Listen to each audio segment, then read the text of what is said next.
Welcome to Board Game Archaeology, where we play time-worn games from the past. I'm Hunter, I'm Rob. and today we're playing the Match 2 Superman game. The Match 2 Superman Special Edition game from 1979. 2 to 4 players or teams in ages 7 and up. And this is one of those great ideal games. The goal of the game is to have the most points at the end. Yep, and it comes with this cool plastic board and 64. Well, no, it doesn't. It comes with 32 different pieces duplicated, and it does come with some extras in case you lose something, you can replace it. Or if you want to just add your own, you can do that too.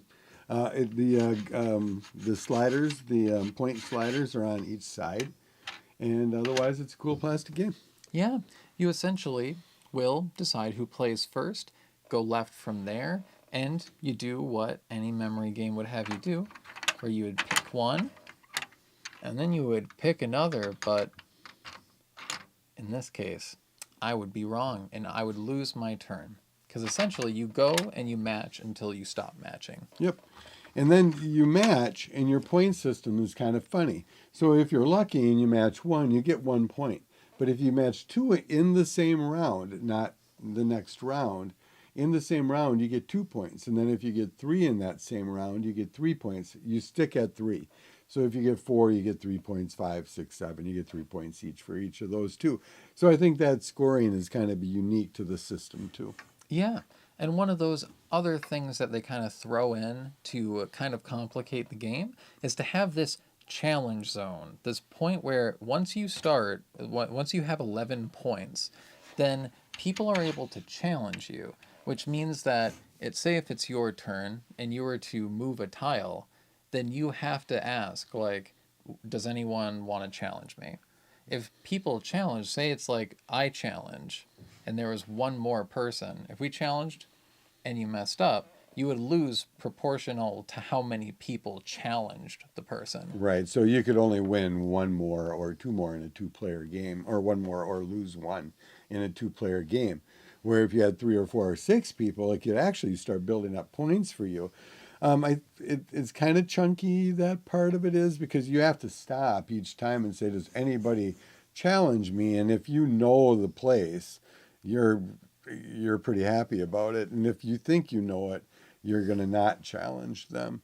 But if you're pretty positive they don't know it, like in the beginning of the game, I would be all the time challenging you. But by the time you're at 11, you've probably flipped enough that you might be pretty lucky. I mean, there's 64 of them. There's 32 different characters. This isn't like 10 and 10. This is a lot of characters. Yeah. And like you can choose not to take, like if someone challenges you and you're like, I don't want to do it, you just lose a point. But that means that people can kind of kick you out of that zone and kind of keep you from getting into that. So, memory games aren't one of my strong suits. So you could definitely have someone who kind of sits back and just watches things, maybe even purposefully messes up for a while and then just gets a string of... Oh, that would be a good way to get points and an easy way to break the rules. Yeah. Not the kind of person I am, though. No, don't have that kind of capacity. Instantly thought of how to break the rules. And you're right, you could. If you were patient and didn't think the other person could guess it, and you had a good count on 4 or 5 players, you could get 20 points in a round if you were really good at it. People wouldn't challenge you often either. Yeah. One of the things I really do like about it is I do like the artwork. Some of it looks like Luis Garcia Lopez, but some of it doesn't. Like the Batman certainly doesn't look like that. But the other one did. And Garcia Lopez used to do a lot of the advertising back in the 70s and 80s. One of the most perfect DC artists you can get. But the artwork is really cool. They got rare characters like Brainiac, old Brainiac, and Mitzelplick, and that's how I call him. But I'm sure he's called many different things, but I grew up calling the little imp Mitzelplick. But you got the Joker, and you got everybody. You have Heatwave. Heatwave? That's right. my reaction. It's pretty rare. But, they have a bunch of them, so it's kind of fun. It's DC, so if you're raising your kid with DC and you want to push DC, this is a good way to do it. And to teach him who, Ocean Master is, because he doesn't really look like the Ocean Master in the Aquaman movie. But Ocean Master's in this 1979 game. One thing I do find really cool is the tiles themselves. If you push on the right side, the side with the ideal on it, they just flip right over. It feels good when you turn it. Although if you bump it a little bit in the box, you're resetting everything.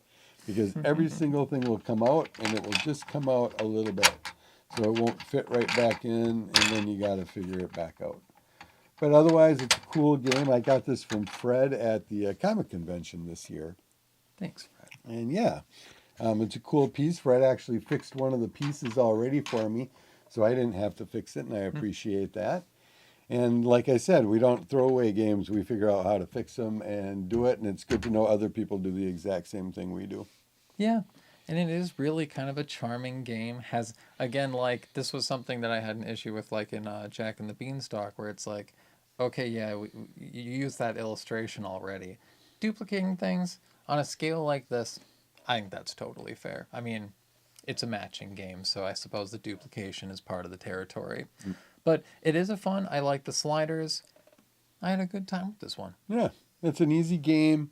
Probably accurate for an age thing. There's so many to it. I think a little guy would just be overwhelmed by the choices. You would just go 1, 2, and go Superman.